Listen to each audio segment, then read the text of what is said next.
Coming from the Caveman Studios in Buffalo, New York. Welcome to Caveman Corner with your host, Jeff. Captain Caveman! Thanks. Click subscribe and the bell. Do it now! We're here with our dude, Aaron Overkill Klein. How you doing, Mr. Klein? Great, guys. Thanks. Good to be back. Good to have you back, man. This is the first time we got you alone. We've been stuffing people in for your podcast. I'm sorry about that. Like near fight time, we had to get both you guys on, and then we did the review podcast. We got other people on, but we wanted to hear everything you got to say, so we made sure to do this one alone. Yeah, it's great. You guys are keeping everybody busy. It's nice. Yeah, it's really nice. Yeah. We got some breaking news. Aaron Klein is returning to Cave 4. And he'll be taking on Jacob Yao something. I've been pronouncing it Yowell, I guess. Yoel. I was kind of hoping it was the 765 guy. Oh, yeah. So Skyler. Yeah, his brother Jacob. Oh, Jacob. Yeah. I don't know if I'm even gonna get started on those guys. Honestly, they're kind of riff-raff as far as I'm concerned. Yeah, I like that. We're chop that up right off the bat. Yeah. I mean, whatever. I think right now, Skyler, he'd be a fun matchup, but I think his record's a little bit more along than mine, so he's in a different rule set, possibly. I think, right? No, he's 2-0 actually in MMA, or 2-1. He fought Austin twice, and he beat that same guy twice, and then he lost to the kid from Pittsburgh. So he got choked out from the kid by Pittsburgh, and he beat the same kid twice. So he's 3-1. So now you guys will both be in advanced rules. Just like if you fought Josh. I saw you pop in the last podcast. You're like, I got winners. Yeah. I'm down. Yeah, I watched both of them. You know, I've seen Skyler fight. I've watched Josh's fights in mostly Muay Thai, but I've seen his MMA fights, and I think they both look fun. You know, Skyler's a wild kid. He's got a huge belief. I don't know, he's borderline delusional in some senses, but you know, that's a weapon. It's a weapon, you know, so give the guy credit where it's due. He believes in himself like he don't need nobody else to believe in him. and then Josh, he's you can just tell, you know, he carries himself professionally, he's real technically clean, and I think he takes it seriously. And the only thing I haven't seen from him really is his grappling ability. But the stand-up, I'd be training hard to get ready for Josh. Yeah, I think stand-up wise, you guys would be an exciting fight. I think you're a brown belt. I mean, he's only a blue belt. I feel like you have a big advantage on the floor with him. You know. Yeah. So yeah, I feel like until I get anybody. Yeah, that's how I feel too. So being on the feet, you know, I've heard before, you know, how it kind of helps you be a little more confident to open up on the feet. If something goes wrong, you end up on the ground, you got that sort of backup, you know, plan B.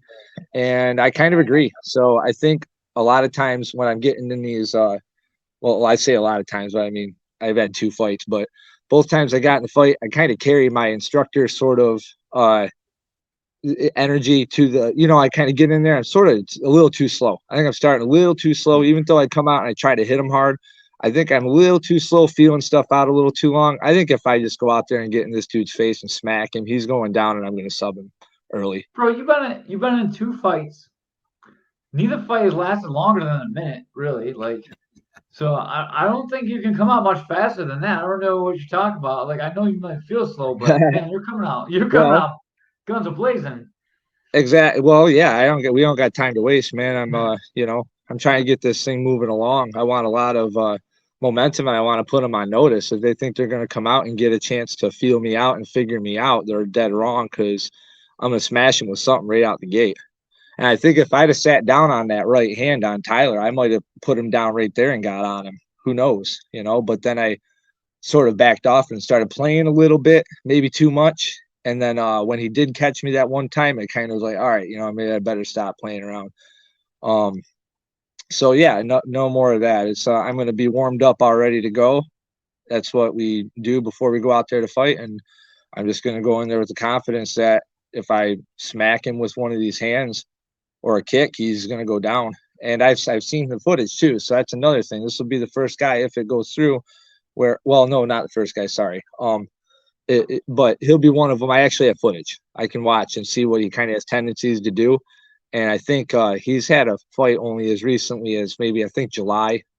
So it wasn't that long ago. It's not a lot of time to improve, you know. And I've seen a lot of holes in this guy's game. Yeah, I didn't even know who you were fighting until you came on. You like kind of dropped it out for us. But it's awesome to hear that you're back on the card. You were a super exciting fighter, man. Trying to get submission of the night so the Caveman's Corner can hook you up this time. The way you're going, you're definitely gonna get it this time. There's no Oh, yeah. It's submission or knockout. I'm money. going for one of them. It's submission, knockout, or fighter. It's Yeah.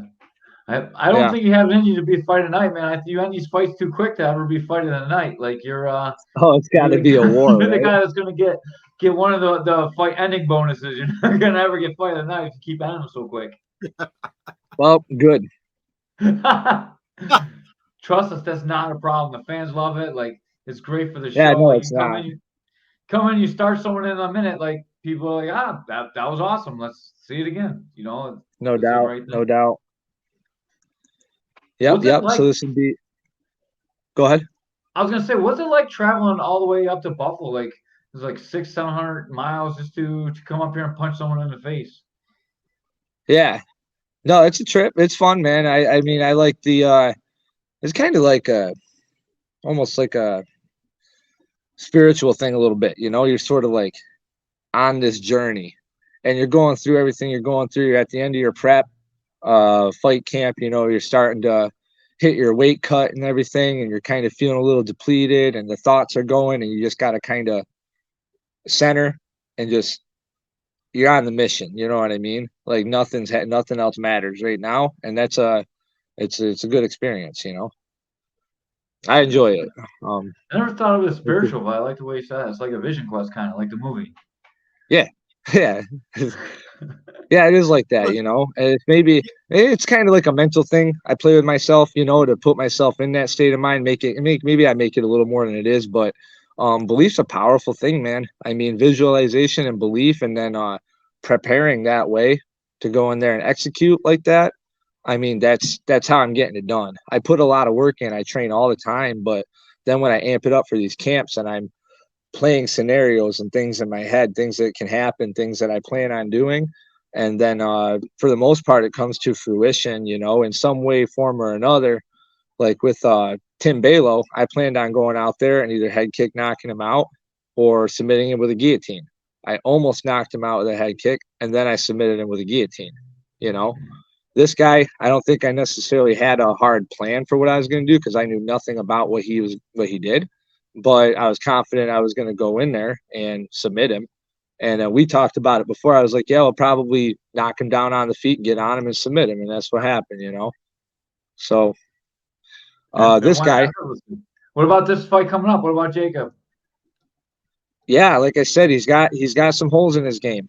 I think he's a tough guy, and maybe he relies on it a little bit. He looks a little bit bigger, like another big, kind of longer guy. I'm not sure if the weight cut's tough on him, but he looks like he carried a bunch of weight at one point. And I'm not knocking the guy or nothing. He did something to get a lot of extra weight off, but it looks like it's sort of he's awkward. He's awkward on his feet. He's awkward kind of moving. He's a little slower. I'm not sure how good his gas tank actually is. I mean, you go ahead and maybe go watch his fight against Nate or whatever, you know. And you'll see what I'm talking about. He just did some really sloppy stuff. As far as his grappling goes, he ain't got a chance in hell. I'll just say that. And then stand-up wise, he's tough. But, I mean, if your game plan is to go in there and get beat up, I mean, you know what I mean? You can only rely on that so much, too. And I'm tough, too. I have more weapons, I think. You're not only just tough, you're like good. You have skills to back up the toughness, which is Yeah.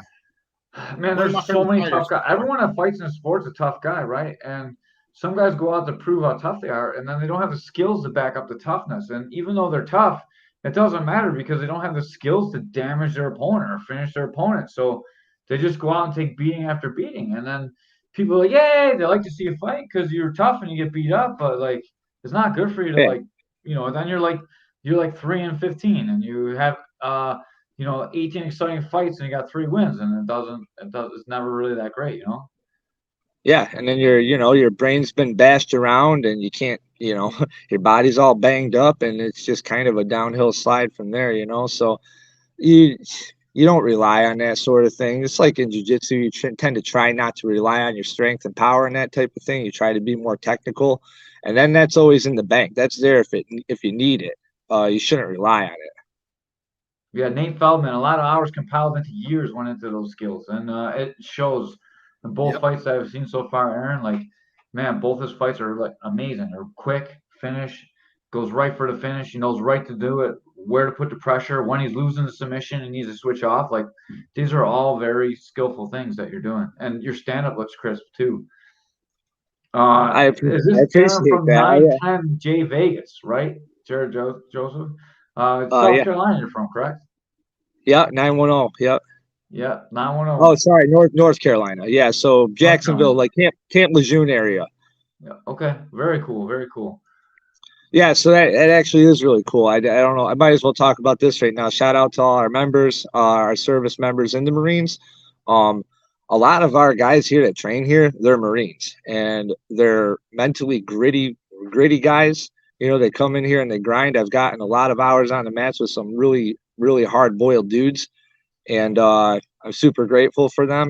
I don't think anybody that I've met or seen in that cage in any of these promotions has the gas tank or the mental toughness that some of these guys exhibit. And I've got to deal with them, and they're bigger and they're stronger generally, and I've got to deal with them on a daily basis, essentially. It's just kind of my life. So I mean, fighting people my own size is sort of just nice, you know. Yeah, for sure. I can't imagine like so all the Marines I know are usually pretty big guys and they give you the mushies. And the mushies are never that fun. Even though even though you're more skilled when a guy's like, 50, 60, 70, 80, 90, 100 pounds bigger than you and they're in your guard, Yeah, they definitely mush you down. And those Marines don't got quit in you and they just keep that mushing up. And then even when you tap, they're like, all right, let's go again. And then they're rougher. So like yeah. you're doing a really hard training there. Yeah, for sure. Most of the time, you have to choke them. You have to threaten them with going unconscious, or they're just gonna tough it out. Or they do tough it out and then they wake up and then it's right back to it. Yeah, they do eventually tap, so it's not like we're not dying by the sword in training. You know what I mean? But Uh-huh. if you'll get an arm extended out, and they'll try to like wiggle out of it and stuff like that, or the triangles especially. Like if that's not locked on tight, they're gonna smash down into you with everything, and they're gonna try and pop that triangle off and do something with it. They're just fun. They're just tough guys, and they make really awesome athletes when they get into it and they stick with it and get over some of their kind of hard-headed tendencies. They just got to Yeah. loosen up a little bit, get a little fluid, and then same thing we were talking about before. They have weapons of like mental fortitude and conditioning, but they sort of rely on it a little bit, I think, and they just kind of got to dial it back, relax, and just slow it down. Just slow down and work through things a little bit more methodically, and then they're good, man. Like they're getting better all the time too. It's really Man, fun. I say this every day in practice pretty much exactly what you just said now. So hopefully if some of my guys are watching, I know Jared is. Jared asked Tobias the Mirage or Driftwood. Must be I'm not sure. He's a Marine too, so he knows Marine stuff.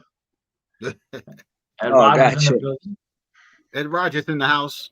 Thank you, Ed Rogers. Once again, this podcast is sponsored by JCR Transport, and we appreciate all that does for our show.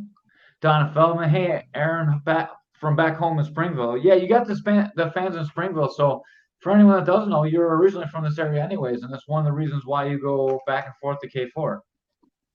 Yeah, exactly. Yep. Hi, Donna. Yeah, so I was born in Springville, raised in West Valley Arcade. I lived in Cheektowaga for a while. I've been up to Buffalo quite a bit.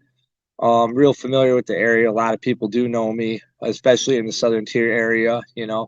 Maybe I haven't talked to them or been real in touch with people the last couple years, just sort of focusing on myself. But they all know what's up. They know how it is. Yeah. And a lot of I had people showing up at that last fight who I didn't even I wasn't even too aware like we actually had like a closeness or anything like that, but like I've impacted people at points in my life I wasn't even aware of and then they find out I'm a fighter and all this stuff. So they go to my event and then they want to talk about like what I did for them. And it's just kind of like, oh, really? I'm used to hearing that kind of stuff from some of my students and everything, but just somebody I didn't even, he was like a kid I worked with in a pizzeria like 10 years ago. You know what I mean? I didn't know I had such a profound impact on this kid. It was pretty awesome.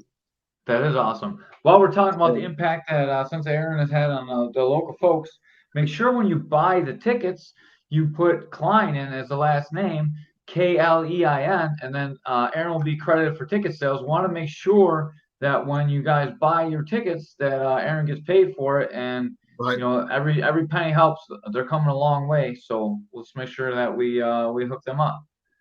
Yes, sir. Appreciate that. Yep. Tickets will be on sale soon. Last we talked to Keith, they were not available yet. K4 Fighting will be October 28th. I'll get this ticket information as soon as possible. We'll post it right away on Caveman's Corner on Facebook, and then we'll all share it. And then right away, make sure you guys get your tickets, and then you share with Klein for the last name. And this one is going to be inside because it's in October, I'd imagine. So you want to make sure that you get the tickets early enough before they sell out, because we will probably sell out back there again. Hey, K-Man, are they going to do another pay-per-view? I can't imagine why they wouldn't do pay-per-view. So Okay. Also Klein for the pay-per-view when you guys order the pay-per-view. Jared Joseph was stationed down there. He lived behind the Tar Heel. Tar Heel. I don't know if that's here anymore. I've heard of it. I think it's I could be wrong. I thought it was gone. Nate says it's a fun drive in the Camaro when you're not the one cutting weight. Yeah, that Camaro, man. It's a nice whip, but that damn chair don't go back. It's called Limelight now. Mel Newell, now called Limelight. Club Taylor. Oh, Tar Heel. Tar Heel's the Limelight now. Yeah.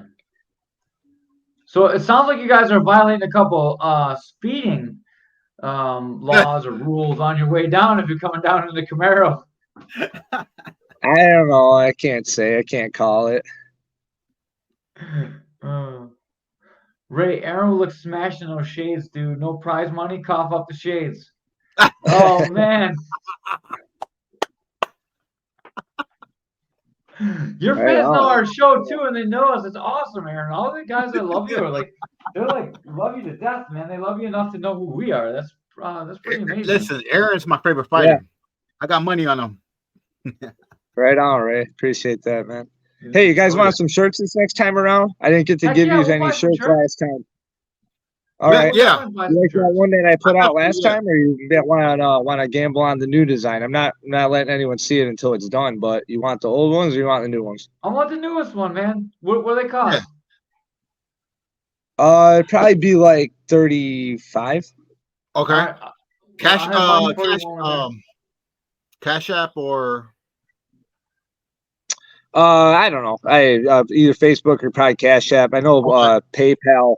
PayPal has something. If you're making too much money, you need an IRS form, and they start holding money on you. And they're a little dirty, but okay. Facebook Cash, I'll do that for sure. Yeah, I can do it on Facebook too. All right, cool. Yeah, well, I'll make sure I tag you guys when I release them. I got to finish up my design. That's kind of what I'm working on lately, is just that. It's sort of a special one to me, so I'm gonna really put some time into that, and then I'll amp up my training and all that kind of stuff. But that's awesome. And what? I don't stop training, so camp for me is kind of like it's a little extra, but I'm not gonna put myself through 12-week training camp again if I don't have to. That's a long camp. Yeah.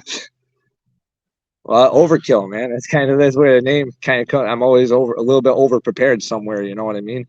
Yeah, there's nothing wrong with being over prepared, but you can definitely overtrain too, and hopefully you don't do that, because we need another awesome performance. I'll buy the shirt off you, but bring it. Have your corner bring with you, and then when I'm interviewing you, you can hand me the shirt. I think that'd be super cool. Yeah. That'd be a cool way. Man. Yeah. Man, he's a genius. That's awesome. Yeah, and then have some shirts with you because I'm sure the people in the stands will want to buy some. So and then just mark them up. Yeah, yeah. You charge Oh no, 35 they're 45, they're something like that. 45. They're 45. You know. Yeah, yeah. No, That's I how like it to works. I like to put out some I'm trying to put out a new design just because that's another talent I have is just drawing, and why not? I don't really do anything with it. So I figure why not draw and promote myself that way and kind of share some cool artwork and put my brand basically. I'm putting my brand out there. So Yeah, I really like the last shirts too. The design's super cool, and then today gets even Jesus, cooler. So Malachi's on right now. yeah. Oh my gosh. First time I sparred Aaron, I was 6 and he punched me right in the face. Hopefully he's not 8 right now. No, he's 18 now. Oh man. He's 18 now, and he's gonna be a beast too. He's got his own thing as far as what he's into, style wise. He likes all that fancy kind of stuff, flips and jump spin kicks and 540s and stuff. Yeah. Yeah, he's a good kid. That's Nate's kid. Man, I don't want none of that. No, That's too much. he's a beast. He's a beast, and he's got this weird ability for. We wish he liked jujitsu because he kills at it. He just doesn't even like it, so he don't do it. Oh wow. That's the worst Yeah. when someone's like really good and they're like, I don't even like this shit. Yeah. It's so frustrating as a coach. I understand that feeling. Uh-huh. Aaron, have your print put on a suit coat. Rail wear it. Ray's gangster. I don't know if he'll do that. Ray likes to look gangster in his suit. No, I wear his shirt. Yeah. No, I mean if it was printed on a suit, I don't think you'd wear that. Oh. Yeah, just kind of a one-off anyhow. Yeah. It'd be kind of a funny piece. Just this suit that he only wore one time, hang it up on the wall, retire it, put it in a frame or That's something. like something I would do. April Fox. He makes me punch myself. Ooh. Yeah. You guys are making me sound like a bully here. Sounds like you're Am I a Matt bully though? I don't know. You're a cage bully. You don't even let those guys hit you. You just choke them out before they even get a chance to. Man, I spent long enough as the nail, man. I spent a long time as the nail. I mean, from childhood all the way up to recently, we'll say. You know what I mean? Mm-hmm. I've taken my licks, man. Like I'm hardened. I have no desire to go in there and put on a show and show everybody how tough I am. Like I'm freaking tough. Anybody that knows me knows I'm tough. I don't have to prove it. I go out there and I'm just gonna smash people up as best I can and call it a day. Go home healthy. Yeah, another thing that the guys that are really tough, like I know I keep going on this, but I keep getting guys that come in the gym that just like, oh, I'll just walk through it. I'm super It's tough. a good conversation. Yeah. Yeah. One thing about this is like if you are very skillful in a cage, like anyone that's good knows that you took your beatings to be that good. Like everyone when I watch you, I know that you got beat up in the training room at some point to be as skilled as you are. I know that by you being that good, I know that you're tough. And that's one way to prove your toughness is to be great. Like Adesanya, he's great. I'm sure there's times he got his ass whooped in the gym too, especially when he first started. Because guys with natural talent, they're gonna whack the guys that are good, and those good guys are gonna put it on you. And then eventually you're gonna be Eventually. tough and good. And then then the sky's the limit. But without the good part, the tough part doesn't really matter. That's how I feel too. Yeah. So you respect it, but you don't really, you don't rely on it. Mm-hmm. Unless you're Bubba. Yeah. If you're Bubba Norton, then toughness gets you through pro fights. You just stand there and absorb it all. Yeah. Makes the guy's Sorry, hands Bubba. hurt. Yeah. Hey Aaron, do you think your karate training helps you with MMA? Being focused? Yeah, 100%. For a bunch of reasons. Yeah, I do. So yeah, the big one.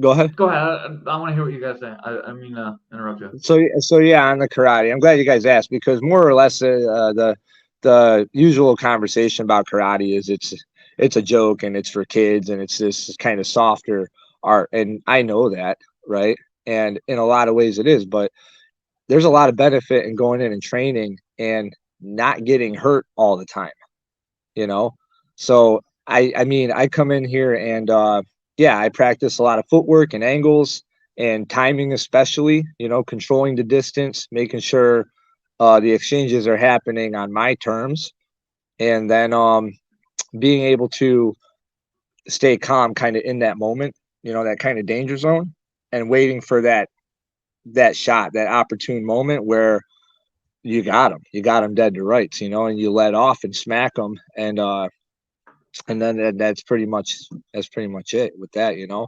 As far as techniques wise, probably not. You know, there's a lot of stuff we do in technically that just isn't too useful in, I'd say, MMA. You know, I'm not gonna come out here and probably not gonna do no like spinning crescent kicks or anything like that. But you know, you'll see a lot of guys right now. You'll see a lot of guys going back to a traditional sort of roots in a sense. You know, you see front kicks happening a lot more. That was for a while. That was like a Taekwondo specialty. It wasn't going to work in a real fight until, you know, Lyoto Machida sent Randy Couture's tooth flying out the ring.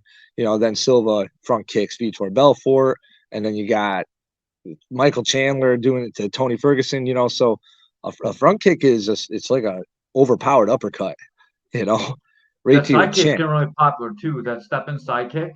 That step in Yeah. side kick is Yeah. really picking up a lot of popularity right now. Yep. I want to see somebody throw a slick, quick side kick right to the chin. Boom, out. Definitely. Like that side kick to a lot of people are targeting the quad, but like, you don't have to target the quad. Like, man, that side kick is deadly. A lot of people can have it come out real powerful too. Aaron, Jordan wants to be a round card man. Get a man too. It doesn't always have to be a woman. And then we got some cute comments in there. Yeah. Nobody wants to see the guy ring girl. No thanks. Sorry, Jordan. Sorry, Frank. I have another question about karate. GSP said like his experience in karate is one of the things that made him a great wrestler, being able to explode in and have the timing for it. Does that help you on your takedowns, or? I would have to say, yeah, because here I wouldn't consider myself necessarily great at takedowns because I watch a lot of other fighters and really good, you know, elite athletes, and I'm nowhere near that. But here I'm like the takedown guy, you know, running takedowns and stuff like that. And yeah, a lot of it's because of my karate base, you know. It's just how you setting on your feet, and then how you can shoot, how you can kind of stay upright with your posture, but be low enough to have a lot of explosive movement in any direction, you know? So yeah, for sure. It helps 100%. I always thought that was amazing because GSP is like probably one of the best wrestlers that ever fought in UFC, and he never wrestled until like he fought. Like that's so crazy that he was able to do that. Yeah. So hopefully we get some GSP takedowns out of you. Yeah, maybe. Yeah, I'm not against taking anybody down. I don't know why I don't. You know, sometimes it's weird. You get in there and you had all these kind of plans for certain stuff. You got your fist, baby. You got your fist. Yeah, That's your you takedown. know, Hit him. that's a takedown. Yeah, shot at them. Yeah, that's a Ray takedown. Yeah, it is. It's a good takedown. You know, but yeah, it's kind of funny in retrospect thinking about it now. We know all these guys like do karate. Real good high level professional athletes have done karate, and it's still just not, you know, really taken seriously. But that's okay, because if people want to think it's not beneficial or it's a waste of my time and this and that, they can just keep losing. I don't care. So Tyler's the guy that you fought. Does Tyler have thunderstroke?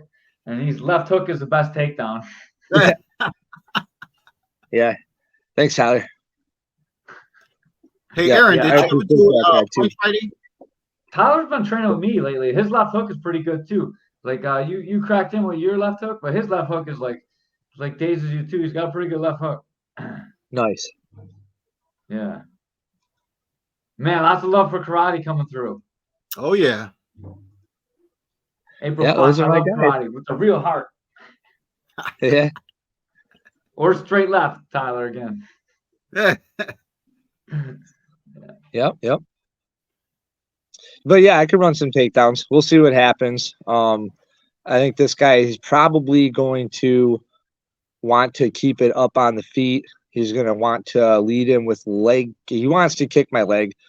I think he needs to set it up with hands better, but I'm aware of that, and I know what he's probably going to need to do to set up his leg kicks. So I'm pretty sure I'm going to be able to get around that. And I think he's too slow. Personally, I think he's too slow. He doesn't have enough. He just doesn't have enough.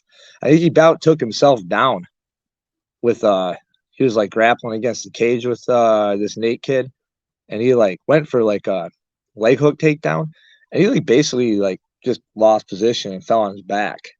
And it was just kind of, I don't know, man. I'm not trying to talk a bunch of smack about him because I don't know the guy, and he's training, so respect. He's willing to get in there and everything. You know, I don't have any disrespect for anybody that's living the life, but it just is what it is. You know, I'm really a lot more experienced than it seems, and these guys are kind of just cutting their teeth a little bit in the gym, and you know, maybe doing really good in the gym. I don't know, but I'm a different animal. I would have been a fighter if I never had martial arts training. You know what I mean? I understand that too. So if you get this win, this moves you to 3-0, especially if you stop him early on. Do you think that puts you in contention for a title fight? Would you like to fight for a title for K4? Yeah, I'd like to. I'm not gonna go and say like I deserve it or anything like that.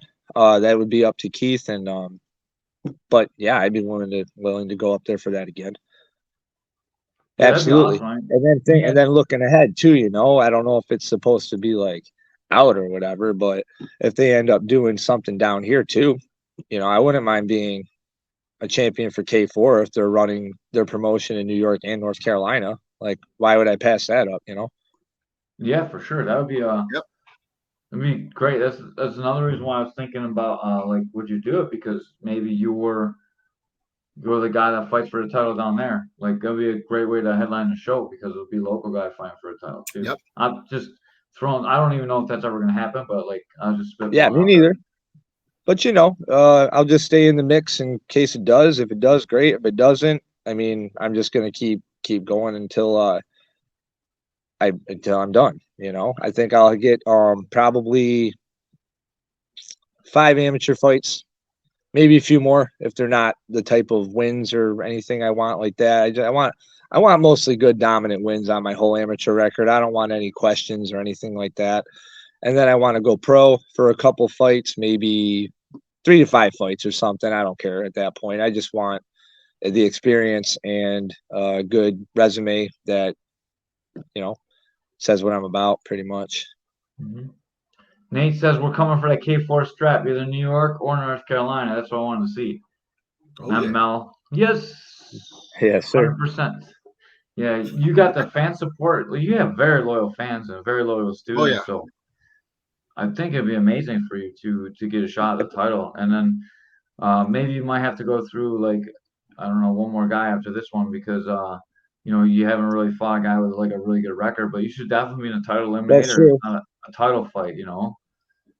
That's true. You know, I don't know if they consider any past opponents from other states or whatever, but Tim Balo, my first opponent, the only reason I even got to fight that guy, I don't even know how it worked out, but he was one of 3 names that I picked out of the top 10 in North Mhm. Carolina at the time as a debuter, and he just took it. That was lucky. He was like 4-3, so he had 7 fights. You know what I mean?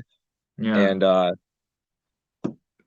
it didn't and he really help smoked him. him. So, I was yep. more speaking about like in the K4 promotion itself, not really your record overall, but like you're right. You do have you got wins over like legitimate guys too. You know what I mean? Like I just meant in At least the one. K4 itself. I didn't mean to throw any Yep. shade on your record.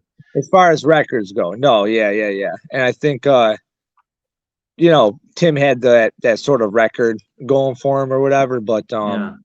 you know, Tyler was a gamer too. And you're Mhm. training with him now. So that left he hit me with, I'll tell you, it didn't really phase me in the fight, being perfectly honest with you. Yeah. But I felt it for a week. You Uh-huh. know, my face was a little swelled up on the side here. You know, I believe it. for It real, doesn't it even look was. I hard. was like, It was so I sloppy, didn't realize slow, and how then hard it's he like, hit me until I seen that my face was swelled up. I go, is my face actually swollen up? And I'm like, sure enough, and it was sore. But you know, this is funny. April Fox is yep. solo interrupting her Texas game to watch you. Yeah, that's loyal right there. Yeah, April Fox. I don't know what that is. Looks like a goal or something. Gage Thank and you. Gunner say you're number one, Sensei Aaron. Thanks, guys. Yeah. Hey, you can always come catch some rolls, Nate. Let us know it. Anytime you're up there, you're always welcome to come up and roll. In my gym, I'm sure Keith will have you up at Booma too, wherever you want to go. And then Shannon Wagner, priorities, girls. She just had her first tournament today. She did the tap out cancer in Raleigh. Had fun there. Oh man, Priscilla said that was a garbage can. Some drama going on in the comments. How did she do? She did good. You know, she went out there and did it. I mean, overall, I think she lost. She lost. She didn't win, but she looked good. She looked aggressive. I think the girl got her probably on points. I only saw little clips of it, but what I saw, she was on top. Granted, she was in the guard, but she was on top attacking. It was like a paper cutter choke or something. It looked like the girl tapped, to be honest with you. We were all kind of talking about that, like straight up, like bup, bup, bup. And the Yeah. ref didn't call it. So that was kind of whack, but we're proud of her. She went and did it. It was her first thing. She said she was going to do it, and she went up and did the thing. So can't knock anyone for that. How are the refs for tap out cancer down there? I don't know. Apparently the one that was she tapped for sure. See, they're all yeah. We seen what happened. Apparently that guy's done that before, and he's not really nice about like contending his decisions. We'll just say that, I guess. You know. Yeah, so when they did tap out cancer here, normally the Buffalo Classic brings in judges that are all like black belts. They bring in guys from Canada and stuff. But tap out cancer is like a fundraiser, so they usually just have local guys do the reffing. So sometimes you don't get the same reffing as you would like in a big time tournament. So um there's that to Right. Well, contend I with think he too. just didn't somehow see her hand. I don't know. He was like right. He should have seen it. It seemed like he just didn't want to call it or something, or he was daydreaming. I have no idea because it was blatant right on the footage, you know. Um, but it's what you know. It's whatever. Things happen. Bad calls get made, and you can dwell on it, be bitter about it, or you can be happy that you went and did what you said you were going to do. Now you're gonna have to post in the comments because now everyone wants to see it. So who's ever got on film, make sure you put it in the comments for this so we can all watch it later. Yeah. Yeah, there you go. Mediocrity at its finest, but respectful for the most part. Yeah, he had to go to that, so he had to sit there and deal with that watching it. I said I'd have been spazzing probably a little bit. That's just I get fired up, especially if I feel like my guys are being treated unfair. Like I could probably handle it better if it were me than one of my students, you know. Especially being their first one, you don't want this to like ruin their whole perception of it, you know, and leave a bitter taste in their mouth. But she's awesome. She's so happy, and she's just great anyway. So I wasn't worried about that with her. I just feel like she got robbed a little bit. That's all. That's awesome. We all know. We all know what happened. I think that's what matters. Yeah, when I coach, I feel like I get super fired up when my people get a bad call. Like I could take a bad call myself and like, that's part of the sport. But then when it happens to someone else, for some reason, it's so infuriating. I don't know why that is, but Yeah, it just definitely drives me insane. yeah, I see that. You were definitely like that with Derek.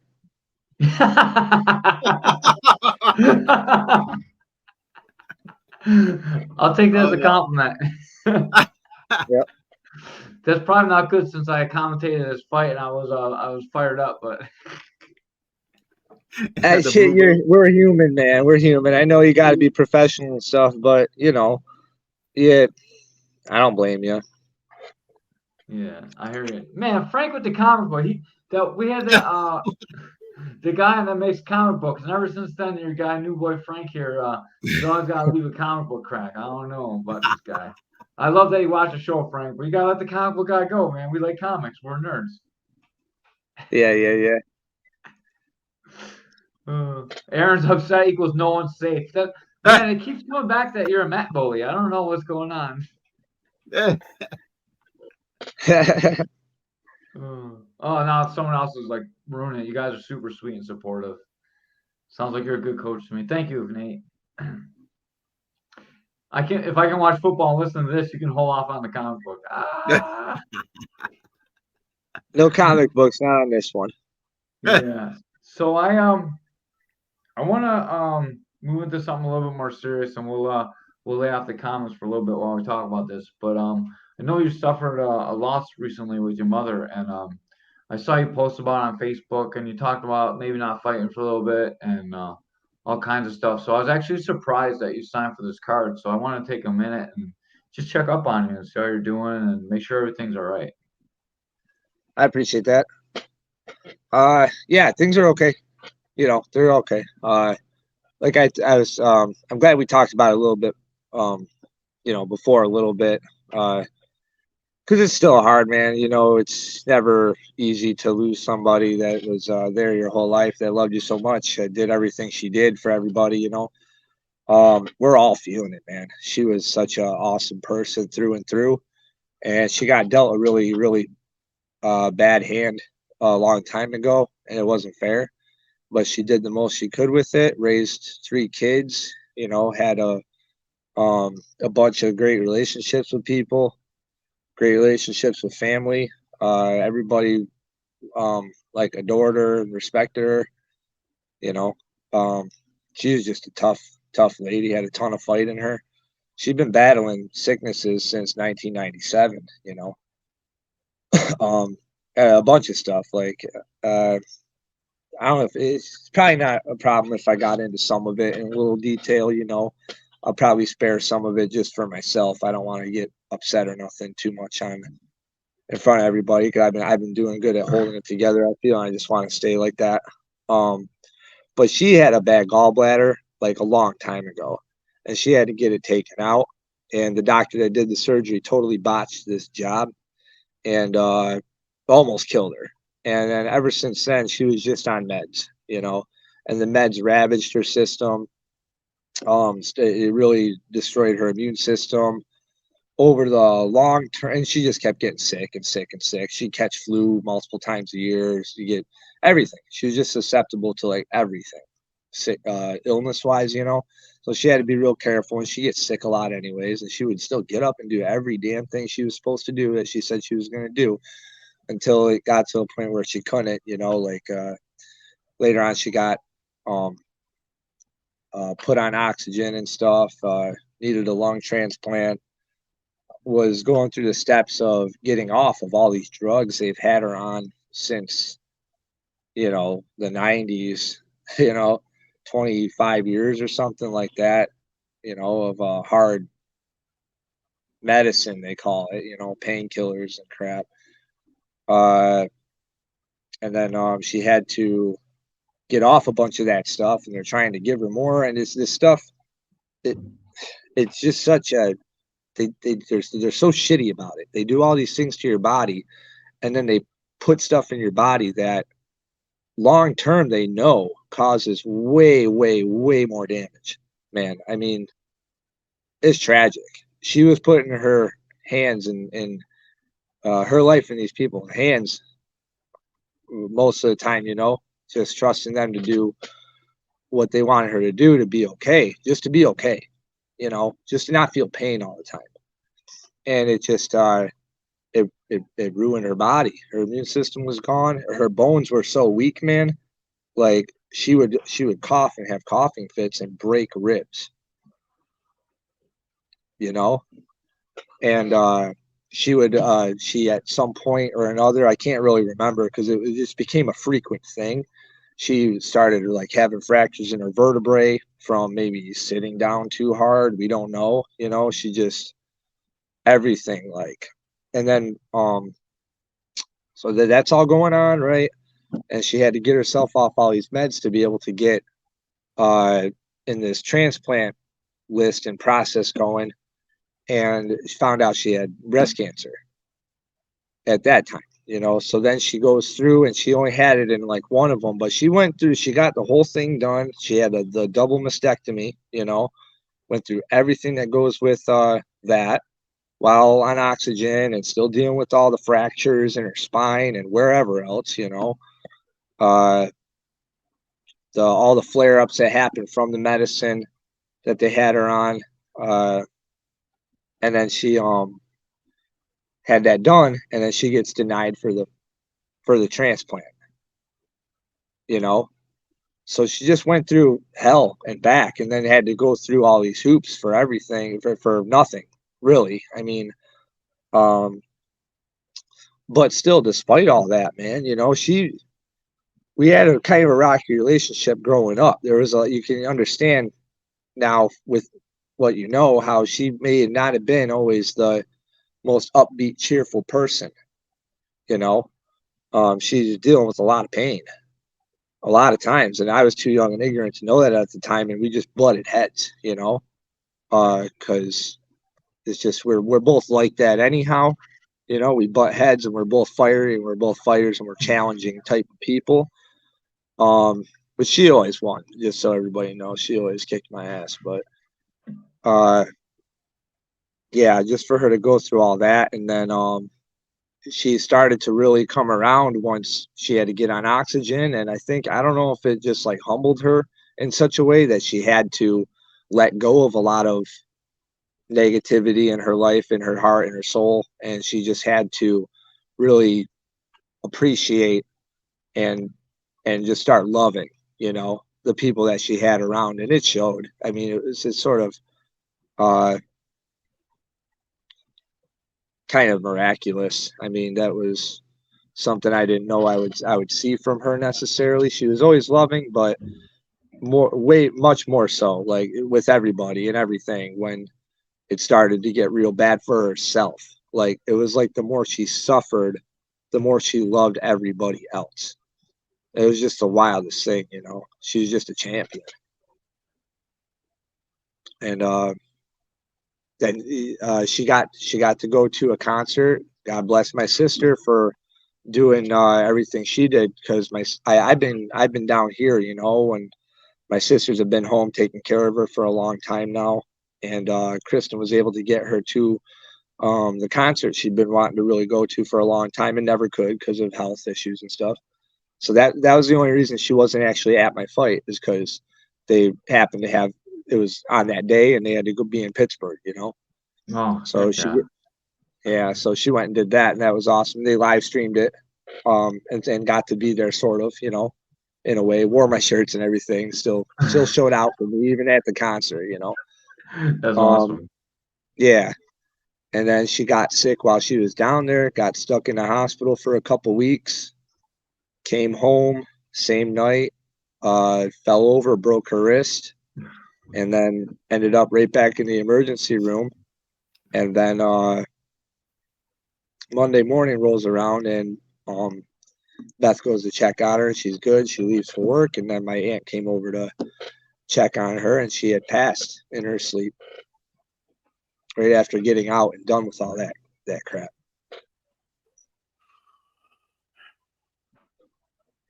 Man, I'm sorry for your loss. I understand why that would make you Sorry. like. It really makes you think like, man, why am I doing this fight and stuff? Like should be close to everybody, stay around and train, and then like hopefully it gives you like determination and to be back in there too, like doing what you love. Yeah, so yeah, there's a couple of different ways to look at it as far as I'm concerned. I could let it totally destroy me in ways, because she understood me and was there for me in ways that I don't even trust anybody else to be there for me for. And it just won't happen anymore. So, you know, I can let that really ruin everything I got going, or I can trust her and keep going forward and chasing my dream and honoring her. So that's what I'm going to do. You know, this next one's an honor for her. Especially with everything being as fresh as it is, I'm gonna put on a hell of a display for her. A lot of love coming through for you and your mom. It's Yeah, a really powerful story, man. And a lot of people they don't understand until they lose somebody. You know, like people our generation, like are probably watching this, or like younger people, they haven't really lost people yet, and it changes, man. yeah, Changes. yep. I definitely feel like I'm on the mission now. You know, I'm locked in. I'm on the mission. And if you ain't got everything I got and more, then you're just in my way for a minute. I feel sorry for Jacob. Not too sorry. Yeah. Which Yeah. one? Which one? I don't know. The one that you're fighting, the Yoel. Ah, that one. Okay. That guy. Yeah. The other Jacob, you can kill him. I don't care. Some 6'5" Yeah. Jacob. He can win. Man, I do and I don't want to talk about them guys because I don't like talking smack, but they do so much of it themselves, and especially Jacob. I'm like, why are you talking? I You know what I mean? Like, why does he talk to fighters? He doesn't have any. He doesn't have any. You know? Yeah. It's like, dude, just stop. He just talk it's about just, his jail stories, his prison stories. is that really? Yeah, is that really what it is? I couldn't care less about any of that. Yeah. Who's the ultimate destroyer? It's like that's an inside joke about me. I'm the ultimate destroyer. So like, yeah. So back getting I was getting ready for my blue belt, I think, in jiu-jitsu back probably like 2014, I think. And I think he asked me like, what do I want my name to be on my certificate? And I was just in a mood and I said the ultimate destroyer, you know. And he just flipped him out and he's been laughing about it ever since. It's fun. It's just funny. That's kind of funny. Yeah. You know, I like to talk myself up, but it's more like sarcastic and stuff. I really don't actually take myself too seriously most of the time because you know, there's times to take things seriously and there's times to kind of kick back and be a little bit humble, and that's just how I am. I like to have a good balance in that thing. Mm-hmm. Jacob wants one of your shirts. The other size small. New boy Frank. He needs a toddler size. Oh, is that a joke? Ah, I get it. Yeah. He's a little ass guy. He was gonna slap Ray. I can't believe he was gonna slap Ray. Who is this again? I went to the hotel and I seen him. He didn't do nothing. Jacob 765. Yeah, he was gonna slap Ray in the face and he didn't. Yeah. That's embarrassing. That's what he said. Yeah. On the podcast. Yeah. Like, yeah. You can't say stuff like that and then not do it. You're a punk, man. So if he was in prison, I'm imagining he was a punk there too. Yeah. I'm just saying it, you know. I don't think he can fight for a long time. He's got the ankle bracelet on. I'm not sure he's allowed to leave. Like, and also, I'm not even like that's not even like a joke. I wouldn't really joke about that, but yeah, he's just gonna talk shit till April, I think. So then we'll see His what big happens. debut in April. Yeah. Yeah. I like At how least they're they like. excited about it. Yeah, they talk shit like, oh, I lost to this guy. I like my guy is like undefeated Bellator, you know, like their their guys like James Joint's like 1-1 in the amateurs. That's what I'm saying. Just ridiculous. I don't know where their heads at. Like that whole thing was so disrespectful. I almost came out and just out of just you know, appreciation for you guys took that fight like off of like, hey, one of you get in here. Come on. You know what I mean? It was kind of like, yeah, maybe that's a little bit petty. I'm not really like that anyway, but still I just want to see somebody just smack the crap out of them guys. Yeah. We'll see how it goes with Reichardt. Like if Josh gets a win there, that might be a good fight to put you in contention for a title. Like he was on the ladder. Like actually I would love to see you and Tom Trexler fight for the title. I think that would be a great fight. Tom Trexler's a 35er. He's like super good wrestler. Matches up really good with your striking jiu-jitsu. Like he's pretty good on the feet too. Like I don't know if you've seen him at all, but I think that would be an amazing fight for K4. Like Yeah, I haven't seen him. I'll look him yeah. up. Yeah, I mean, if it comes down to a title fight, I mean, I'll get anybody really, any sort of fight, whether it's a title or not. They give me a name, I'm just pretty much like, yeah, you know. I would definitely keep whispering in Keith's ear that that's the fight I want to see. Yeah. I like Tom Trexler a lot, and I like you guys a lot. Tom Trexler's a super respectful young man too, and like it'd be like a honor fight too, you know, like an old school, like two honorable guys banging it out. It'd be a great fight to watch. Every part of it would be great. his wrestling's good. His top game's pretty good. I don't know how his jiu-jitsu is though. Like he finished Josh Reichart pretty quickly, but I don't think Josh was prepared for. He didn't really know that he was like an elite wrestler, So he put Josh down, took his back, and choked him. But man, I would love to see you banging out with him. I think that'd be a great fight. Yeah, I think that's honestly that would probably be like my biggest challenge right now is a good, strong, powerful wrestler. Honestly, somebody with a little bit of like pretty decent, striking, stand up wise, and then just good wrestling. Those are the guys that kind of get my blood going a little bit. For sure. Heart from a man. Blue belt for the Ultimate Destroyer. That's what it is, I think. Every time we get a blue heart now, I'm gonna call it Ultimate Destroyer. There you go. Just accepted a fight offer from Keith. I gotta come light this podcast up with some stripper light. Oh, Austin, yeah. You get pepper spray too, dog. And then new boy Frank. Why is Riding remind me of the ball Ric Flair? Woo! That was the nature boy. Yeah. Ray Arias. Man, I got it in my head. I want to see you fight Tom Trexler so bad now for the title.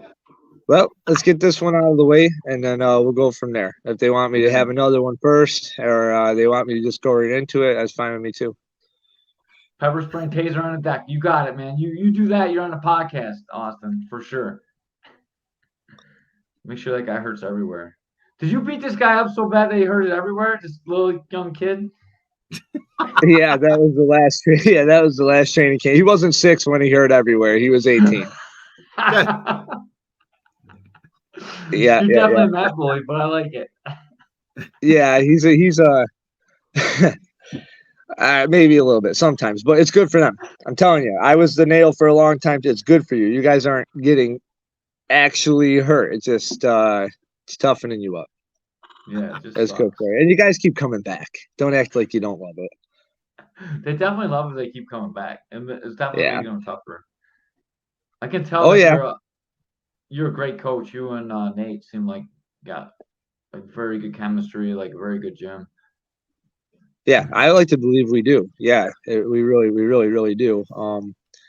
I couldn't do this if I, didn't care about these guys, because it's they put a lot of trust into you. You're taking care of their kids to a point, with dangerous stuff, and the adults too. Pretty much everybody comes in here, is putting their safety in your hands, and you got to take that really, really seriously. And you build meaningful connections with people, and I honor that. I'm a super loyal guy.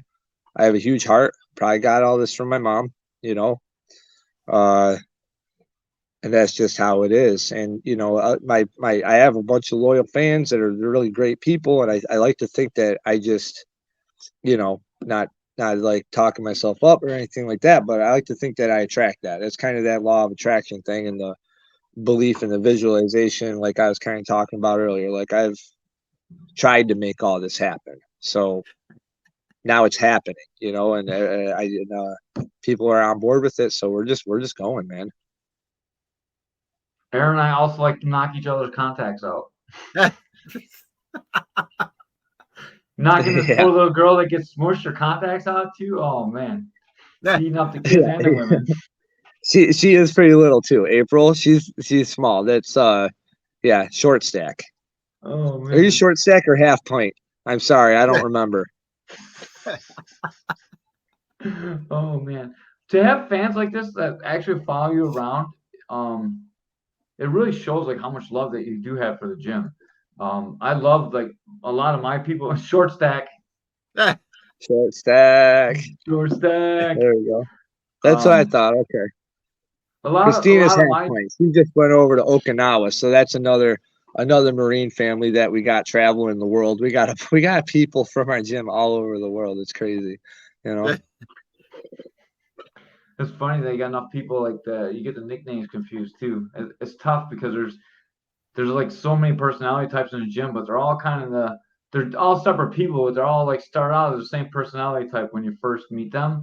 So like you classify them as like a nickname in your head, like this is a short girl, like short stack. But then you get to know them, and then like, oh man, there's so much love for each student, you know, and I can see that in you too, and I think that's great.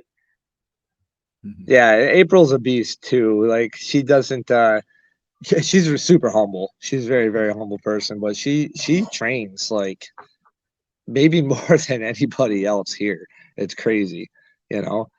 She's running like she helps me out with the kids' classes. She takes all the classes she can. She runs the fitness class, and then at the end of all that, she's got to deal with people just beating the crap out of her, like in jujitsu. Like just being bigger than her, you know, squashing her, wrenching on her head, throwing her around, and she just keeps showing up, and she's got a smile on her face, and she loves it. She's an animal. That's awesome, man. She's a lot better than she gives herself credit for too. And I think if she ever gets somebody her actual size that will just roll with her a little bit, she would see that, you know. She's 5 foot and 115 pounds. That's short. Yeah. Yeah. She's little. She fights pretty big though. Yeah. Priscilla's another have killer to. there too. She's been taking it easy because she had a neck injury, but Priscilla's she's gonna be a killer. Oh man. I feel like we know your whole gym. That's the great thing about podcasts. Like we've talked a couple times now, and now I feel like I know like half your gym, and like it's the same people coming in the chat too. So it's like a real family atmosphere with this one. I really like that. It's not so like Yeah. gung ho and macho-y and stupid like trash talky. Yeah. I really like these. Yeah, we're just not like that, you know. We're just not like that. Nobody that's ever been like that has ever really fit in here. You know, they were here at one point and they hit the road, and we took a hit from that. You know, we lost a bunch of people, but ultimately they can go do their thing. You know, who cares? We just don't like it. You know, there's no reason to do that. The thing with the mats is you can't really lie. You can't, you know, who you are comes out in the mats. Like when you're under threat of, you know, injury and things like that, you feel like you got to either, like you're caught in a sub, right? You either like tap or you get mad and try and get revenge. You know, we don't really want the people that are getting all ticked off and their egos hurt and swearing and dragging their feet off the mat and then coming in. Those are the only people that have ever hurt me training, by the way. You know, they'd have a problem with like passing my guard, couldn't pass my guard. They're trying for like a year, you know, and then finally they just decide, well, if I just fall back and pop his heel with a sloppy heel hook and just hurt him, then I win, you know. And so I've only dealt with that a couple times, and I haven't had to deal with that ever since they left, and it's been awesome. I like that. I'm a big believer that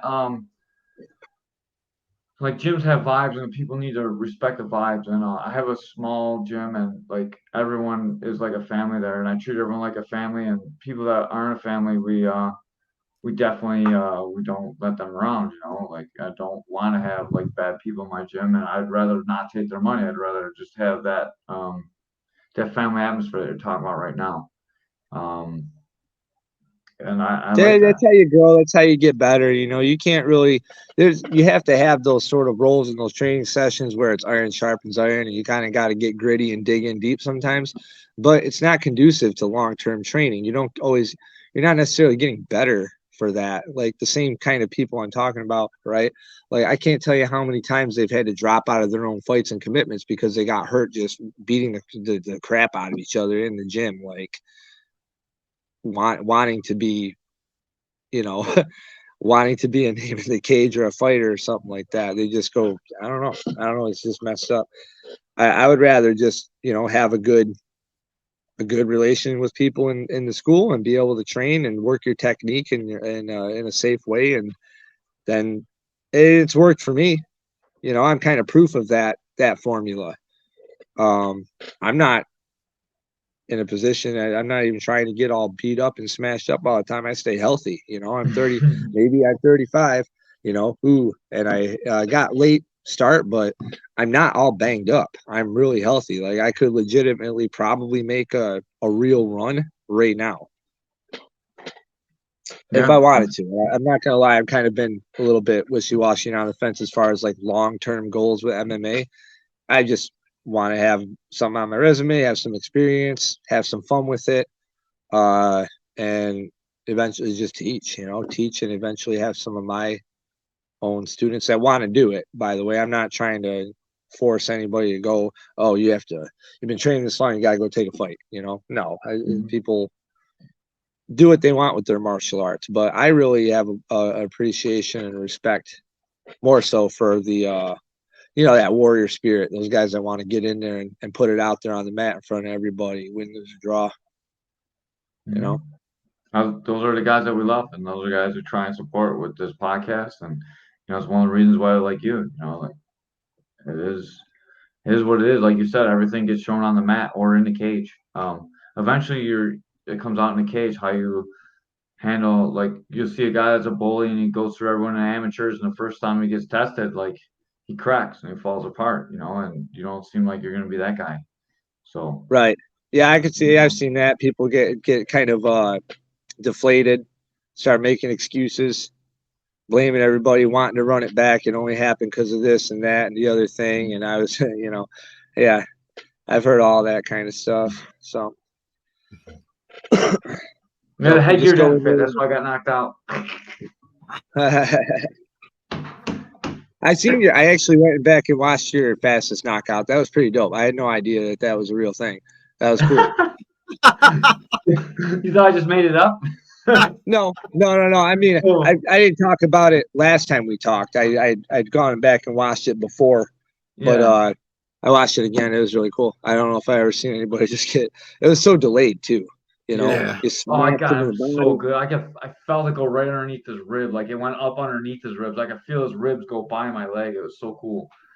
Yeah, it's like it took his body like good solid 2 solid seconds to be like, oh, we're done. Yeah. Oh, it was so good. I trained that over and over again too. I know he got knocked out 2 seconds sooner than he actually did. Yeah, dude. If I could have 2-second knockout, it would have been great. Yeah. I just trained it over and over again. I didn't even expect to drop him with it. I just knew that was going to land. I was looking to really take him down off that leg kick or the body kick off of there. We trained it over and over and over and over again, and it just landed, and it landed perfect. Like it was like dumb luck, but it was dumb luck because I trained that same thing over and over again. Like kind of using the leg kick to step into the takedown. Yeah, so he comes over and he left it open. So I wanted to go right southpaw into a kick to an outside shot and put him down and just get on top and beat him up. He beat two of the guys on the team that I was on as well, before that fight. So I got to see him a lot. I kind of really knew what he was going to do. And I knew he was going to come out like that, charge at me. And then he kept saying I was old on the lead up to the fight. And then Ray kept reposting all those posts about me being old.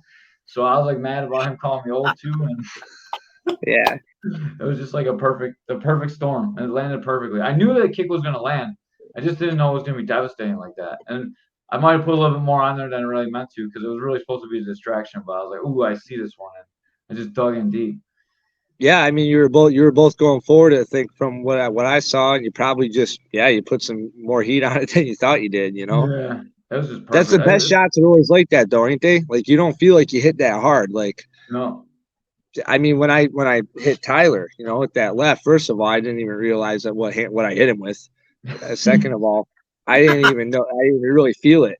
All of a sudden, I just heard a crack, and he just kind of dropped, and I've been in that sort of almost over top of somebody front headlock position so many times diving on the neck that it just happened. It wasn't planned or anything like that. It was just he was sitting up and I was like, boom. And I think the only thing that saved him from that initial guillotine was my lockup, just not being used to the bigger gloves or something like that. I don't know. It just didn't get in as deep. And the arm in was in too. So that's not like one of my best submissions. The arm in guillotine. I've done it before. That's how I won against Tim Balo. It was arm and guillotine, same exact one, but this one is just a little bit different. I didn't exactly get a good angle on it, so whatever. I guess it kind of bothers me. I'm not used to people getting out of those guillotines, man. It's hard to finish an arm and guillotine if you can't make the angle though. Like you can't really get the choke where it needs to go. It's more difficult than like if you don't have the arm in, it's easy to finish it. But when the arm in, you really need to make the angle and squeeze. Like if you don't have the angle, dude, like good luck finishing on a tough guy. Like you just can't put enough on it to put him to sleep. Straight up. Yeah, you got to have that sort of a side crunch. So I felt like I was better off probably on the bottom with that, but it still wasn't. Still wasn't working. I just when he sat up, I was like, all right, I'll sweep and get top, and maybe it works or doesn't. We'll find out. Yeah. You know. Once you got to the top, it was a lot better for you. You know, like it was a good sweep too. Way to Oh switch yeah, off and then everything. after this one, man, like if that happens again, it's a wrap because I'm gonna smash. I'm gonna ground and pound somebody right out. Yeah, that's great. That's Now that what you that can I ground know. and pound too. Yeah, so I didn't even think about it until I got this fight, but I didn't know that was a thing because down here nobody told me anything about rules like that. Down in South Carolina where I fought, that wasn't a thing. Yeah, Ground and pound was fine. I think you couldn't heel hook and stuff like that. Typical thing like that. But for this one, being that like I've been training as long as I have to fight, like actually fight, and then to find out that you can't do basic things like ground and pound, you can't punch him in the head on the ground. Like, what the hell do you go to mount for then? You know, so yeah, I stopped going to mount, and I started training like working twist your side control.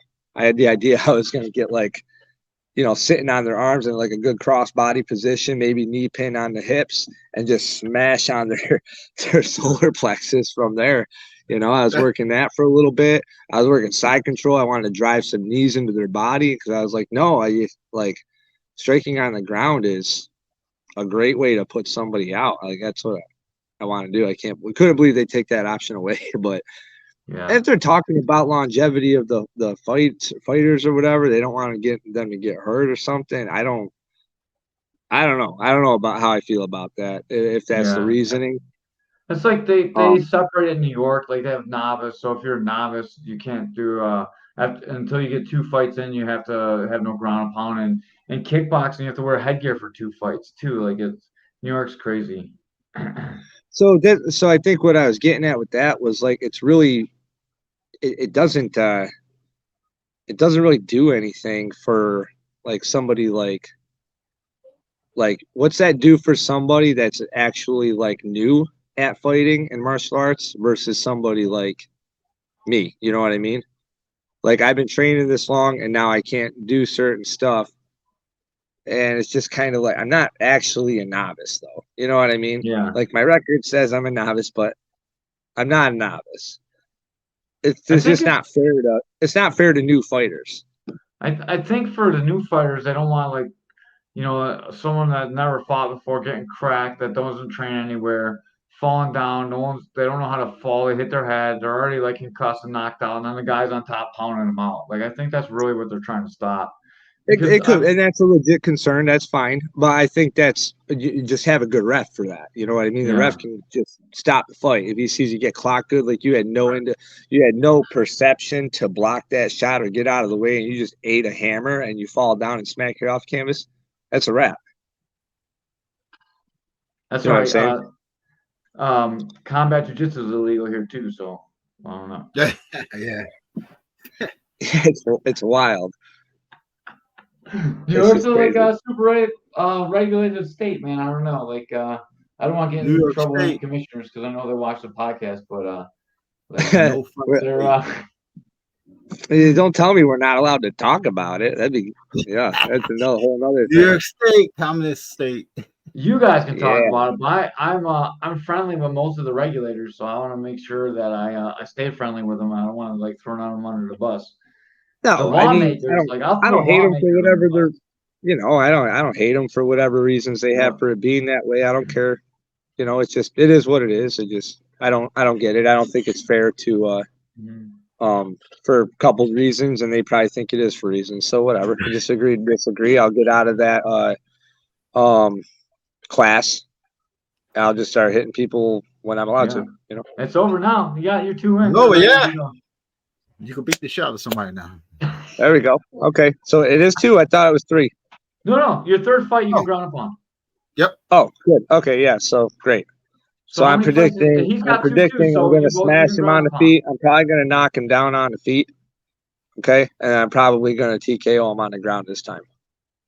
Yeah, he's got 2 fights. So you're it's full rules. Well, I mean no Oh yeah, rules, you obviously. good to go, buddy. All right, straight up, yeah. So that's what I'm predicting. If I was gonna figure you guys were gonna ask anyway, I'll just put it out there. I'm probably gonna rock him on the feet, smack him, put him on the ground, and I'll finish him on the ground, either TKO, ground and pound, or I'll find a way to submit him. Yeah, because now when you can strike now, so you can set up your submissions now. Now they're gonna No try to doubt. strike And control then the everybody. mounts the mount's good. The mount's a wrap. Like if I end up if I'm allowed to like plot out that whole sequence on the ground, I mean if I get in the mount, he's finished. I'm gonna say that on a podcast too, and then I'm gonna walk everyone through it with the jiu-jitsu part. Because when Ben and Ray don't know what they're talking about, I'll make sure that we're telling them how much skill you're using there. Yeah. Karate I appreciate choke. that. Right. Yeah. Hey man, good to see him tuning in. He just took off to Okinawa too. That was one of my main rolling guys, my main rolling partner. He was a real tough blue belt. He was getting real good at certain things. He was getting hard to sweep. Yeah, he got choked a lot too. He was like trying to steal all my moves at one point, trying to do them back to me. He almost got me. Well, he did actually. He did get me. I think he guillotined me not that long ago. You could tell him, I forget, James, what'd you get me with? I think you got my leg and you got me in a choke. Damn. Not real long ago. I remember it. So, but I can pretty much count like everybody that hasn't been named Nate Feldman. I can pretty much count every time I've been submitted in the last 4 years. How's Nate Feldman and you go? We get, we can go pretty hard sometimes. He's been wrestling since he was in like a child. He used to go to wrestling camps until he was in high school. Then he went into high school wrestling and RNC. What? Maybe that happened. I don't remember. But yeah, Nate's solid, man. He's a really good grappler. He's a good wrestler. He trained with a lot of good wrestlers, and he's just a straight jiu-jitsu nerd. He's on it, man. His leg lock game is just hellish. I mean, trying to get past his guard and not end up getting put in some kind of a leg entanglement is a nightmare. His pressure is good. I can kind of control him a little bit until he starts getting like into the nasty. He's got a lot of. He can put some hurt on you. He'll get past your guard. So there's that. But we go back and forth a little bit on certain things. But overall, he's my instructor. He's the black belt. He's badass, and he puts it on me. But he's a big reason why I am the way I am. I mean, he just beat the crap out of me for the first couple of years. White, Just trying blue, to get everything. an early scouting report before it comes beats me up. Yeah. What do you fought at lightweight, Caveman? Yeah, 45. I fought from everywhere from 45 to 70. Oh, okay. And then like I was like, that's crazy, man, because like you're so tall, I couldn't imagine like you actually being at 145. Yeah, I still like when I do jiu-jitsu now, I still compete at 49, so like I still get down. Gotcha. I'm just Yeah, a that's little crazy, skinny dude, man. Yeah. Yeah. He's not real skinny. He got a little length on him, but he's not skinny. He's pretty freaking strong, man. Grapplers, the guys that have been doing that like their whole life. Yeah. They're different, man. Good. His Well, pressure hey, is just something else. if you guys come in, we do wrestling on Sunday from 2:15 to 3. We shut the windows, turn the heat on, we bang it out. Like just nothing but wrestling, all takedowns. He'll love it. Yeah, he was more of a counter wrestler. So he liked to bait the shot and then smash you. Yeah, definitely. Just All right, so don't shoot on him. Don't go into his guard. Yeah, sorry. I'm kind of putting him on blast, telling everybody your game, Nate. Watch out. Now they're all going to know what to do. Yeah, it's not going to matter if he's good. I'd be honest, no, it probably won't. I'll be honest, it probably won't matter. Yeah, he's just different. Super good guy, though. Super awesome guy. He's done a lot for me. Yes, just grateful. Yeah. But yeah, I'm Alrighty. down if we're still up there after the fight. Come in, stop in, see the gym and that. You know, Heck integrity. Especially when you mop the guy up in like a minute. Like pop 205. over and train. 205. Frank. Not no 280. 205.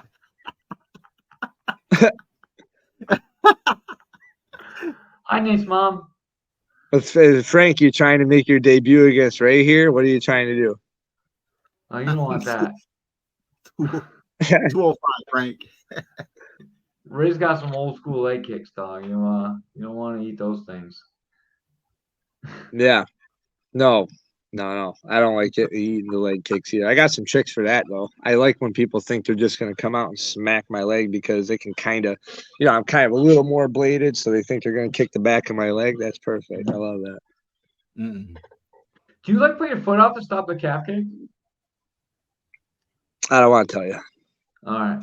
We'll talk about it like when we talk in person. We won't need to talk about it here. Like I forgot that we're talking on podcast. I'm sorry. That's okay. No. I'll tell you what, I played with it. Yeah, I'll try to do some kind of slick stuff like that. If I see the kick coming, if I can stop it with a side kick or a cross stamp kick, like something like that. Yeah, that's fun. I'll do it. I get away with it mostly when we're training it. I don't know about I don't really know if I'm confident to do that in a real fight, somebody going full blast, but I got other things I do, like timing wise. If you don't hide your kick and I see it, you're gonna regret it. Yeah, like Wonder Boy. The last time I saw Wonder Boy eat some serious calf kicks was the first time I see him not be able to respond well to. I just was kind of I wanted to pick your mind about, but I don't want to do it here because like you got a fight coming up. I don't want to watch it, but I'd like to like talk with you in person about this. If I forget, remind me because I really want to. I want to pick your brain a little bit. About what specifically? About when you're side bladed, like in your that side bladed stance, what you do to stop that calf kick, how you position your feet. Like I don't Yeah. I want to talk some technical stuff. I don't want to really get too far into it right now, but like Yeah, cool. Or maybe I'll even message you about it. But I love the calf kick and I love the ways to counter a calf kick. So like it's really such a big part of the game now. Like I'm kind of like really in a deep dive into like studying the calf kick and how to beat it from every different stance too, to help some of my guys too. Cause I got a couple guys that stand in that bladed stance and like I eat them up with it. Like we wear the shin pads, so it's hard to really like they don't even really know that they're getting bad calf kicks, but they will when the shin pads come off, because the shin pad covers up that spot that I'm really kicking for. So yeah, it's a little less tender. Yeah. Like when you smash That'd that be awesome, shin, man. Yeah, I don't really get to talk to a bunch of other people with other than my own coaches, my guys here, I talk to them about stuff. Obviously I teach, but I don't get to really chop it up with other martial artists about the technical aspects of maybe the more advanced stuff I do. Yeah. That's kind of on the wraps, I'm kind of saving that for the show and everything. But I'll tell you, I'll talk about it. All right, yeah, definitely. I would like to sit down and talk about that kind of stuff. Having fun podcast fun. 205. Aaron will look way better in those shades, right? Man, he's really trying to get you to give him your glasses. That's hilarious. Oh man. And he doesn't like comic books. I don't know. It's hard to get with Frank. He's trying to beat up my co-host and he doesn't like comic books. Yeah. Can't get a read on this guy, can you? No. Malik's gonna want to fight you. Keep talking about his comic books. Oh yeah. Yeah. Frank's a big boy though. I don't know. Yeah, Malik's not that big. Frank probably beat him up. Malik's tough though. He's a really tough kid, man. Yeah. You got any sponsors to thank before we let you out here? We're closing on an hour and a half. Wow, already awesome. Thanks, guys. No, dude, I don't have any sponsors like set up right now or anything like that. I'm sort of trying to get all that in order, but nothing right now. Hopefully I get on again before, once the poster's up and everything. If you guys want to talk again or something, I'd appreciate that. I'll put out some sponsors then, but I might just end up doing it on my own post or my own page or something, or in the cage.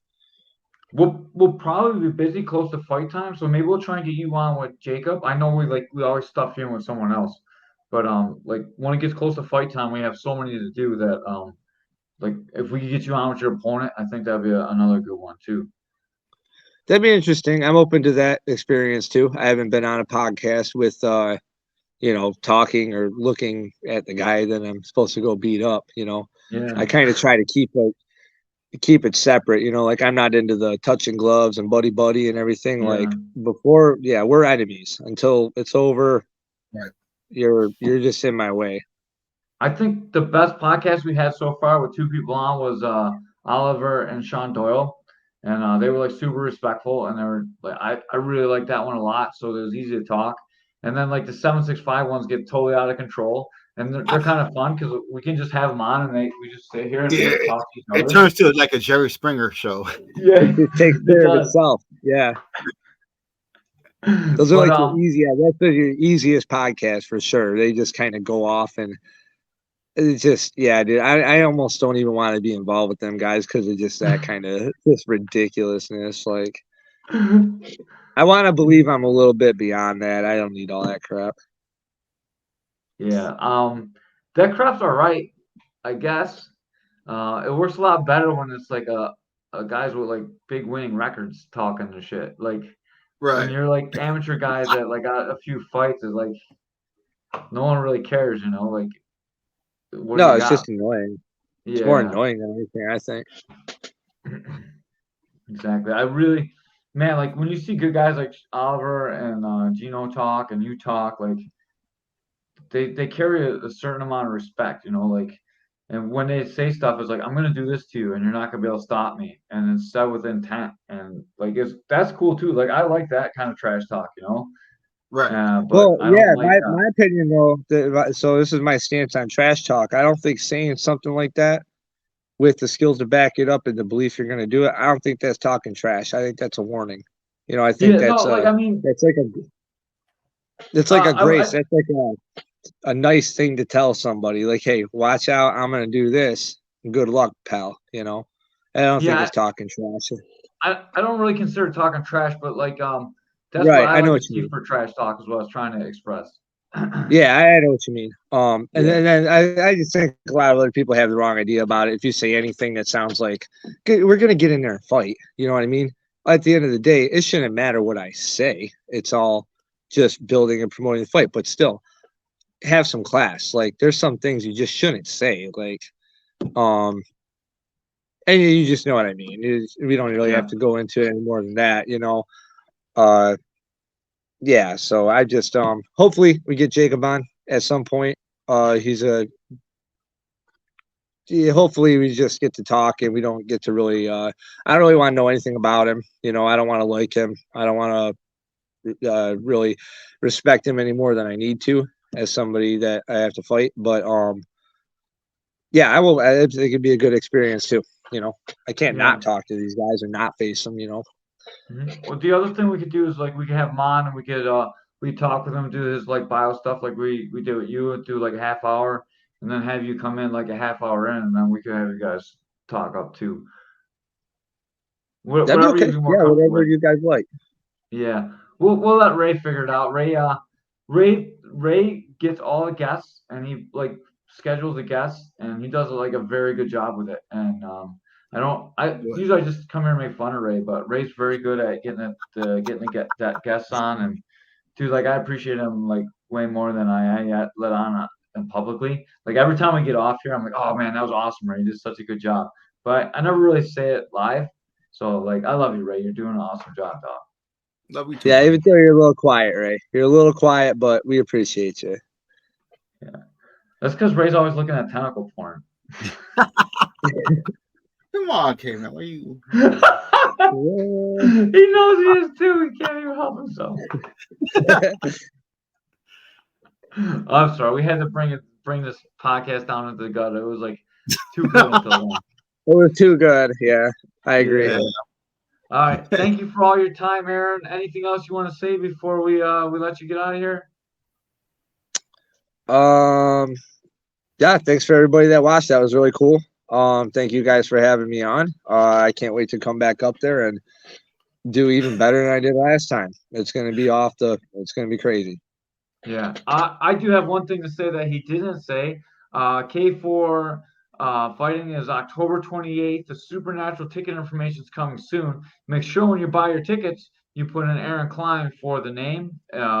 We will once again post on how to do it on the page so everyone can make sure they do it correctly. And then he'll get some ticket money. So let's make sure that we hook him up. All right, Got some thanks, love guys. coming in from Mrs. Feldman. Thanks, Donna. Yeah. All Yeah, right. that's The awesome. Ultimate Destroyer. The Ultimate Destroyer, baby. The Blue Heart came out. So Ultimate Destroyer. Till next time. Thank you for being on our show, man. All right, guys. Thanks. I'll catch you later. All right, buddy.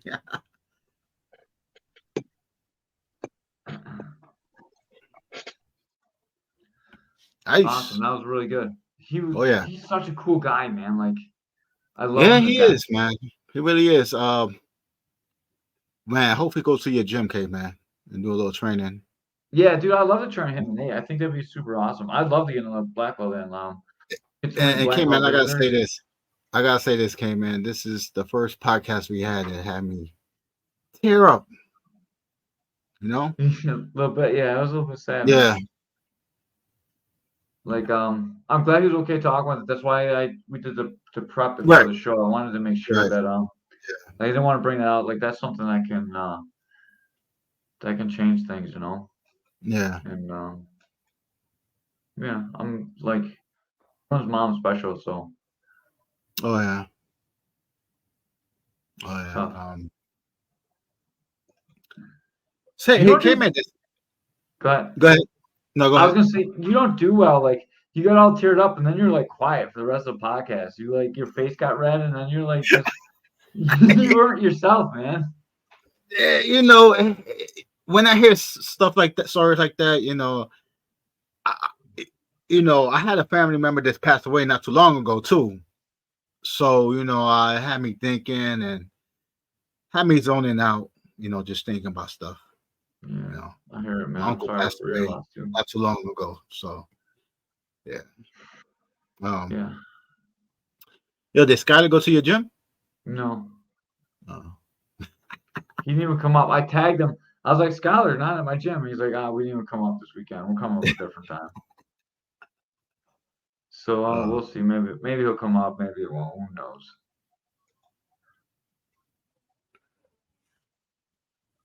Thank you, Mel. Yeah.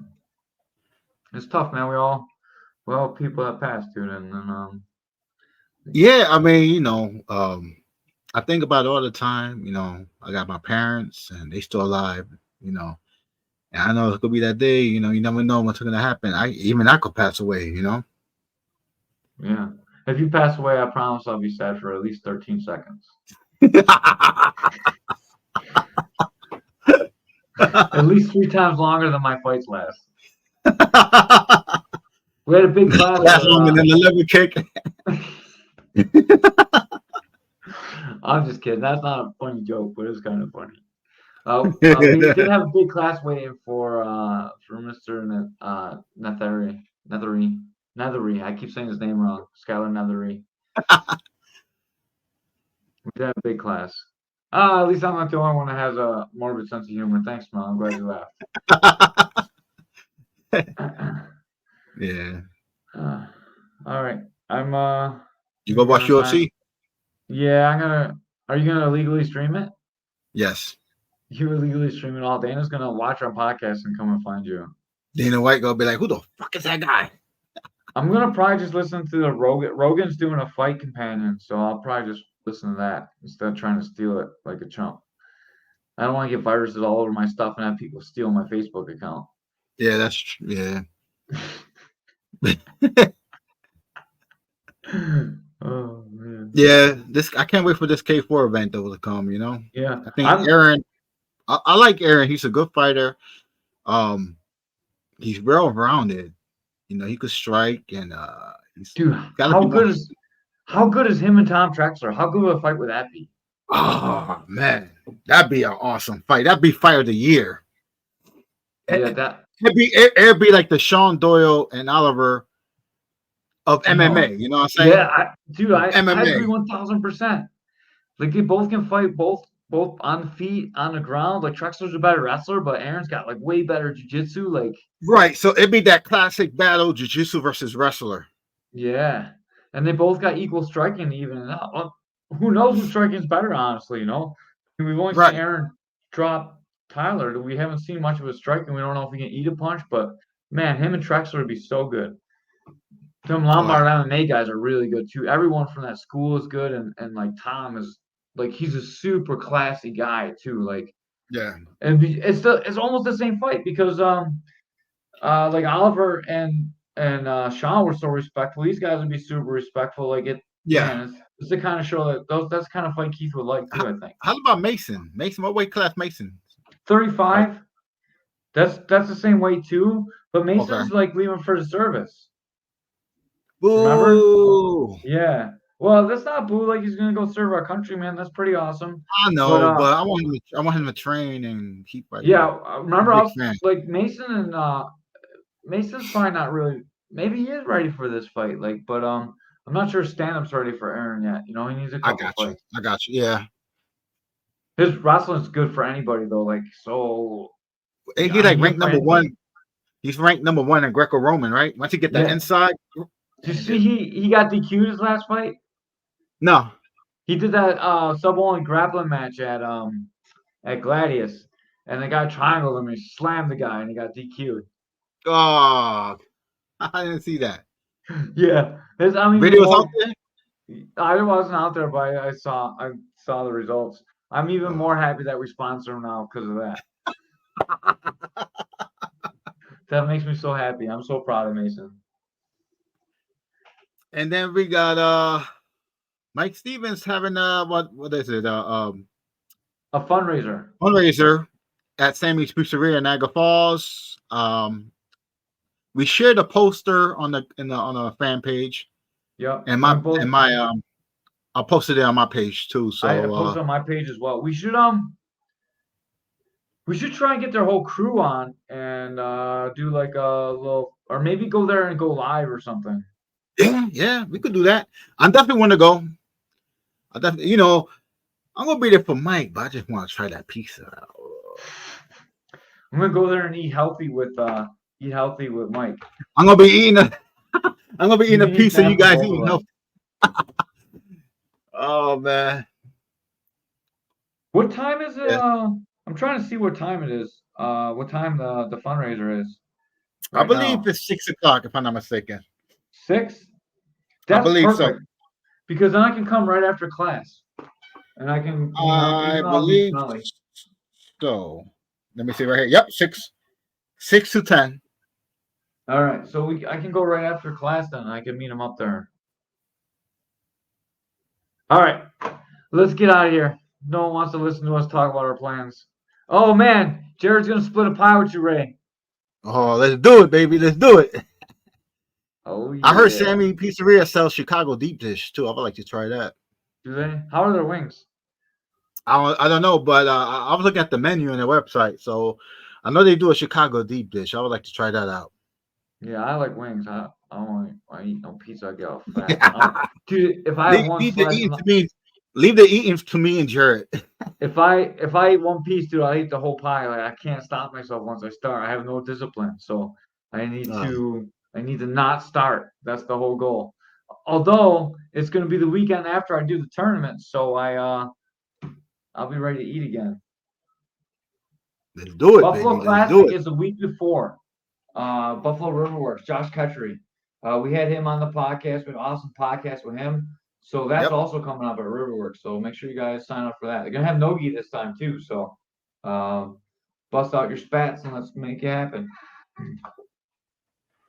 All right. With that, we're out of here. Have a good night, guys. Thanks for watching. If you're still here, like and subscribe. Peace.